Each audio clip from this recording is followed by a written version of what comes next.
নমস্কার। People's voice নিউজে আপনাদের সবাইকে স্বাগত। মার্কিন প্রেসিডেন্ট ডোনাল্ড ট্রাম্প ও পাকিস্তানের সেনাপ্রধান আসিফ মুনিরের বৈঠক হয়ে গিয়েছে হোয়াইট হাউসে। এই বৈঠকে খবর নিয়ে কিন্তু সত্যি যারা আমরা ভারতের বাসিন্দা তাদের ভুরু কুঁচকে উঠেছে। কারণ ভারতের পেহেলগাঁও ঘটনার পিছনে যার অন্যতম প্রধান হাত পাকিস্তানের সেনা প্রধান, তার সঙ্গে হোয়াইট হাউসে বসে লাঞ্চ খেলেন মার্কিন প্রেসিডেন্ট। দেখুন, হোয়াইট হাউসে যে লাঞ্চ হোস্ট করা হয়, এটা প্রধানত করা হয় কোনো রাষ্ট্রপ্রধানদের ক্ষেত্রে। সেখানে ডোনাল্ড ট্রাম্প পাকিস্তানের একজন সেনা প্রধানকে হোয়াইট হাউসে ডেকে তিনি লাঞ্চে ইনভাইট করলেন এবং সেখানে কারোর প্রবেশ অধিকার ছিল না। এই লাঞ্চের পরও কোনো প্রেস মিট হয়নি, কেউ কিছু বলেনি। এর আগে পাকিস্তানের তিনজন সেনাপ্রধান কিন্তু হোয়াইট হাউসে আমন্ত্রিত ছিলেন। এরা জেনারেল আইয়ুব খান, তিনি আমন্ত্রিত ছিলেন, আমন্ত্রিত ছিলেন জিয়াউল হক এবং আমন্ত্রিত ছিলেন পারভেজ মুশারফ। কিন্তু এই তিনজন যে আমন্ত্রিত ছিলেন, তিনজনই কিন্তু হয়েছিলেন রাষ্ট্রপ্রধান হওয়ার পর, সেনাপ্রধান হিসাবে নয়। তাহারা যখন পাকিস্তানের ক্ষমতা দখল করেছিলেন, তারপর মার্কিন প্রেসিডেন্ট তাদের হোয়াইট হাউসে আলোচনার জন্য ডেকে পাঠিয়েছিলেন। কিন্তু আসিফ মুনিরকে কিন্তু সেনা প্রধান হিসাবেই ডেকে পাঠিয়েছিলেন। একদিকে পেহেলগাঁও ঘটনার পর আমরা দেখেছি ভারতবর্ষের সংসদ এবং ডিপ্লোম্যাটরা সারা পৃথিবীতে পাকিস্তানের বিরুদ্ধে কেন এই অপারেশন সিঁদুর কে ভারতকে সামরিক আক্রমণ করতে হলো, সেটা নিয়ে তারা বিভিন্ন দেশে দেশে প্রচার করেছেন। সেখানে শশী থারুরের নেতৃত্বে একটি প্রতিনিধি দল আমেরিকাতেও গেছেন, তারা জেডি ভান্সের সাথেও বৈঠক করেছেন। উল্টো দিকে আমরা কি দেখলাম যে ডোনাল্ড ট্রাম্প নিজেই বৈঠকে বসে গেলেন আসিফ মুনিরের সঙ্গে এবং লাঞ্চে হোয়াইট হাউসে ডাকলেন। কি হলো এই বৈঠকে? এই বৈঠকটা কতটা ব্যবসায়িক ছিল আর কতটা আমেরিকান এবং পাকিস্তান আরো কাছাকাছি এলো, কি ছিল সেই স্বার্থ পারস্পরিক এবং কারা করেছিল এই বৈঠকের দৌত্য? আজকে আমরা সে বিষয়ে কথা বলেছিলাম প্রাক্তন আইএফএস অরিজিৎ ঘোষের সঙ্গে। আপনারা নিজেরাই শুনে নিন কি ছিল বৈঠকে এবং কারা দৌত্য করেছিল এবং বৈঠক থেকে কি উঠে এলো। আচ্ছা অরিজিৎ, যে মিটিংটা ডোনাল্ড ট্রাম্প আর মুনিরের মধ্যে হলো, সেটার পেছনে কারণ কি ছিল? কি কারণে হলো এবং বলে আপনি মনে করেন? আপনার কাছে খবর কি? না, এই মিটিংটা আসলে ঠিক করেছে পাকিস্তানের যে আমেরিকায় যে লবিস্ট আছে তারা। পাকিস্তান আমেরিকায় জ্যাভেলিন ইনভেস্টমেন্ট বলে একটা লবিস্ট কোম্পানিকে ভাড়া করেছিল ট্রাম্প সাহেব ক্ষমতায় আসার পর। এইটা চালান কিথ শেরার বলে এক ভদ্রলোক, যিনি আগে ট্রাম্পের বডিগার্ড ছিলেন এবং তারপরে ট্রাম্পের ওভাল অফিসের ডাইরেক্টর হয়েছিলেন ট্রাম্প প্রেসিডেন্ট হওয়ার পর। আর অন্য ভদ্রলোকের নাম হচ্ছে অন্য যিনি আসেন এর মধ্যে, তার নাম হচ্ছে জর্জ সোভিয়াস। তিনিও ট্রাম্পের যে নিজের যে কোম্পানি, যে ব্যক্তিগত কোম্পানি ট্রাম্প চালাতেন, তার লিগ্যাল হেড ছিলেন। তা এই দুজন একটা লবিস্ট ফার্ম মানে পত্তন করেন ওয়াশিংটনে ট্রাম্পের ক্ষমতায় আসার পর, এবং পাকিস্তান তাদেরকে ভাড়া করে। মে মাসে এরা প্রথম ডিলটি করে। সেই ডিলটি করে একটা কোম্পানির সঙ্গে, সেই কোম্পানির নাম হচ্ছে WLF। এরা বেসিক্যালি ক্রিপ্টোকারেন্সির কোম্পানি, কিন্তু এর মালিকানা হচ্ছে ট্রাম্পের যে জামাই এবং যে কুশনার, জ্যারেড কুশনার এবং ট্রাম্পের বড় ছেলে, এই দুজন তাদের অধিকাংশ মানে শেয়ার মানে মানে এদের মালিকানার কোম্পানি আর কি। তো এদের সঙ্গে ওই জ্যাভলিন ইনভেস্টমেন্ট পাকিস্তান গভর্নমেন্ট একটা ডিল করিয়ে দেয়। সেই ডিলের অন্তর্গত হচ্ছে যে পাকিস্তানে যত ফাইন্যান্সিয়াল ইনস্টিটিউশন আছে, সমস্ত ফাইন্যান্সিয়াল ইনস্টিটিউশনের যে ব্লক চেইন টেকনোলজি ইন্ট্রোডিউস করতে হবে, যে সাইবার সিকিউরিটি ইন্ট্রোডিউস করতে হবে, সেই বরাতগুলো, সেই কন্ট্রাক্টগুলো এই WLF কোম্পানি পাবে। এটা বেশ কয়েকশো মিলিয়ন ডলারের কন্ট্রাক্ট। তো এইটা হচ্ছে এদের প্রথম কাজ, যাতে কিনা পাকিস্তানকে ট্রাম্পের কাছাকাছি নিয়ে আসা যায়, ট্রাম্পের যারা নিকট যারা আত্মীয় স্বজন তাদের ব্যক্তিগত আর্থিক সুবিধা পাইয়ে দিয়ে। ঠিক আছে। তারপরে এরাই এই মিটিংটা ফিক্স করেন নাকি মুনিরের সঙ্গে, আশিস মুনিরের সঙ্গে ট্রাম্পের, এবং হ্যাঁ মানে এনআরই করে নাকি। তোমার প্রশ্নটা এইটাই ছিল না, যে কি করে এই মিটিংটা ইয়ে হয়। তাই যে জ্যাভলিন ইনভেস্টমেন্ট এরাই এই মিটিংটা ফিক্স করেন ট্রাম্পের কাছে। এরা ট্রাম্পের কাছের লোক, জ্যাভলিন ইনভেস্টমেন্টের লোকেরা। এছাড়া পাকিস্তান অলরেডি ট্রাম্পের যে ছেলে এবং জামাইকে একটা বড় অঙ্কের একটা বরাত পাইয়ে দিয়েছে। হ্যাঁ, সেটাও ট্রাম্পের কাছে খুব গ্রহণযোগ্য ব্যাপার। তো এই দুটো মানে যাকে বলে এর মাধ্যমে পাকিস্তানের যে ক্ষমতাসীন গোষ্ঠী তাকে ট্রাম্পের কাছে নিয়ে আসার প্ল্যান ছিল, এবং সেটাই করে দেখিয়েছে এই লবিস্ট গ্রুপ।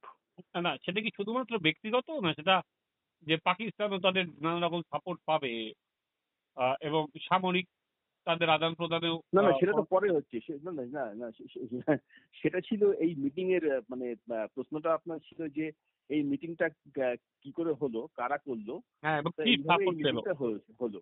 হ্যাঁ, সেখানে সামরিক সাহায্য কি থাকলো, আর ব্যবসায়ী নিজেদের, এটা তো ব্যক্তিগত ব্যবসা হলো।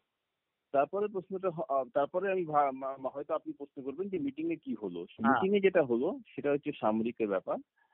প্রথম কথা হচ্ছে যে ট্রাম্প যেটা বলেছেন এবং যেটা উনি পেয়েওছেন, অন্তত মৌখিক আশ্বাস পেয়েছেন আশিস মনিরের কাছ থেকে, যে আমেরিকার 6টা বা 7টা বিমান ঘাঁটি এবং একটা বন্দর আমেরিকাকে দেওয়া হবে অ্যাক্সেস, যদি আমেরিকা ইরান আক্রমণ করে।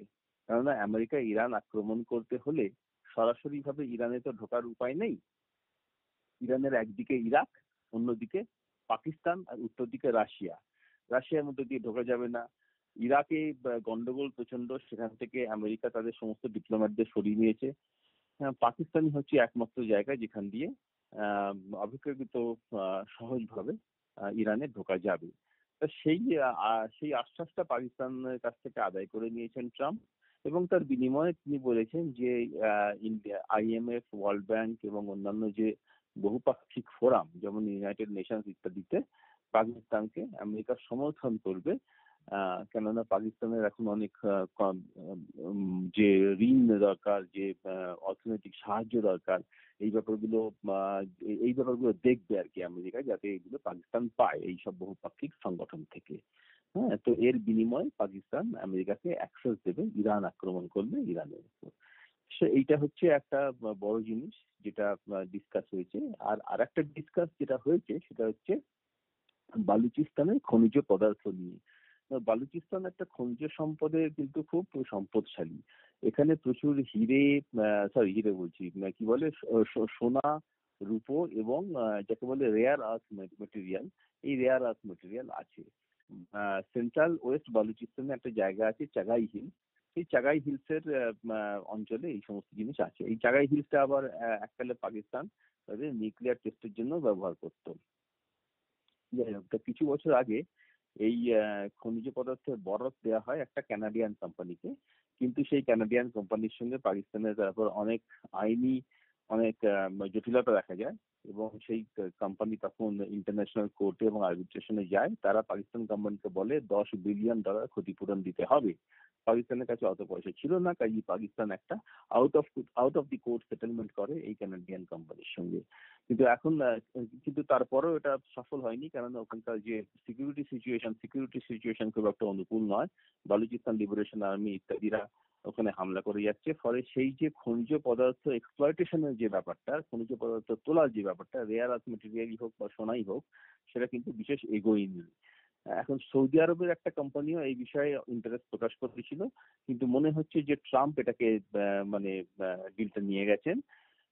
এখানে পরিষ্কার কিন্তু ট্রাম্প আশ্বাস চেয়েছেন যে ওই খনিজ সম্পদের ওপর খনিজ সম্পদের যে রাইট, যে যে বরাত, সেটা কিন্তু কন্ট্রাক্ট আমেরিকান কোনো কোম্পানিকেই দিতে হবে বা আমেরিকান সরকারের কোনো মনোনীত কোম্পানিকে দিতে হবে, এবং সেটাতেও পাকিস্তান হ্যাঁ করেছে। তার পরিবর্তে আমেরিকা পাকিস্তানকে কি দেবে, কি সামরিক সাহায্য না অর্থ সাহায্য, সেই ডিটেলে এখনো কথা হয়নি। তাহলে যেটা দেখা গেল তার দুদিকেই লাভ, একটা ব্যক্তিগত স্বার্থ আর একটা সামরিক স্বার্থ। তাহলে শেষ প্রশ্ন করেছি, এর ফলে ভারত মার্কিন যে সম্পর্ক সেটাই কি আঘাত পাবে না? না, ভারত মার্কিনের যে সম্পর্ক সেটা তো স্বাভাবিকভাবেই তাদের কিছুটা তো প্রভাব পড়বে, কিছুটা প্রভাব পড়বে। তবে কিনা ভারতের সঙ্গে আমেরিকার সম্পর্ক, যে অর্থনৈতিক সম্পর্ক আছে, সেটা তো খুব গভীর, প্রায় $100 বিলিয়ন ট্রেড। হ্যাঁ, সুতরাং সেটাকে কিন্তু মানে যাকে বলে ইগনোর করতে পারবে না আমেরিকা। ভারতের সঙ্গে শুধু বৈদেশিক বাণিজ্যের সম্পর্কই নয়, তারপর ফরেন ডাইরেক্ট ইনভেস্টমেন্ট, এবং সেখানে যে আমেরিকায় যে ভারতীয় বংশোদ্ভূত যে ভোটার এবং রাজনীতিকরা আছে, তাদেরও একটা বড় ভূমিকা রয়েছে। সুতরাং ভারতকে সম্পূর্ণভাবে ইগনোর তো করতে পারবে না আমেরিকা। হ্যাঁ, একটা আমরা যেটা ভাবছিলাম, অনেকে বিশেষত ক্ষমতাসীন দলের অনেকে ভেবেছিলেন যে ট্রাম্প আসলে পরে, প্রথম ট্রাম্প অ্যাডমিনিস্ট্রেশন যেমন পাকিস্তানের উপর একটা কড়া একটা অ্যাটিটিউড নিয়েছিল, সেরকমই বজায় থাকবে, সেটা হয়তো এবার নাও হতে পারে। কেননা দেখা যাচ্ছে যে আমেরিকার ইন্টারেস্টের সঙ্গে পাকিস্তানের ইন্টারেস্ট কোনো কোনো জায়গায় একই দাঁড়িয়ে গেছে, স্পেশালি এই ইরান আক্রমণ নিয়ে এবং রেয়ার আর্থ এলিমেন্ট নিয়ে যে যে চীনের ভূমিকা। ফলে চীনের রেয়ার আর্থ এলিমেন্ট তো বেশিটাই তো চীনে, তো সেটা চীন তার রপ্তানির উপর বিভিন্ন রকম নিষেধাজ্ঞা আরোপ করার ফলে আমেরিকা সহ পশ্চিমী দুনিয়া অনেক বেশি অসুবিধা হচ্ছে। এবং সেহেতু বালুচিস্তানের এই রেয়ার আর্থ এলিমেন্টের যে খনিজ সম্পদের যে ভান্ডার, সেটার প্রতি আমেরিকার আগ্রহ থাকা স্বাভাবিক। হ্যাঁ, সুতরাং আমার মনে হয় যে আমেরিকার যে পাকিস্তানের প্রতি যে ব্যবহার, সেটা কিন্তু আগের মতো অতটা কঠোর হবে না, তার থেকে অনেক বেশি নমনীয় হবে। ভারতকে সেটা মানিয়ে নিয়ে চলতে হবে। ধন্যবাদ অরিজিৎ, অসংখ্য ধন্যবাদ। Thank you. আপনারা শুনলেন অরিজিতের কথা, বুঝতেই পাচ্ছেন ডোনাল্ড ট্রাম্প তার অনেক বেশি, যেমন তার ব্যবসায়িক স্বার্থ ছিল তার পরিবারে, তেমনি এই যে আজ যেদিন আমেরিকা ইরানের ওপর বোম ফেললো তার পারমাণবিক কেন্দ্র লক্ষ্য করে, তখন কিন্তু সেখানে তারা পাকিস্তানকে তারা পাশেই পেয়েছে। অর্থাৎ এক ইসলামিক দুনিয়ার বিরুদ্ধে, এক ইসলামিক কান্ট্রির বিরুদ্ধে কিন্তু পাকিস্তান ইতিমধ্যে আমেরিকার পাশে গিয়ে দাঁড়িয়েছে। যারা একটা সময় ইরান হয়তো ভেবেছিল যে এই পাকিস্তানের হাতে পরমাণু অস্ত্র আছে, তারা তাদের পাশে দাঁড়াবে। এবং ডোনাল্ড ট্রাম্প তিনি নিজেই বলেন নিজেকে ডিল মেকার।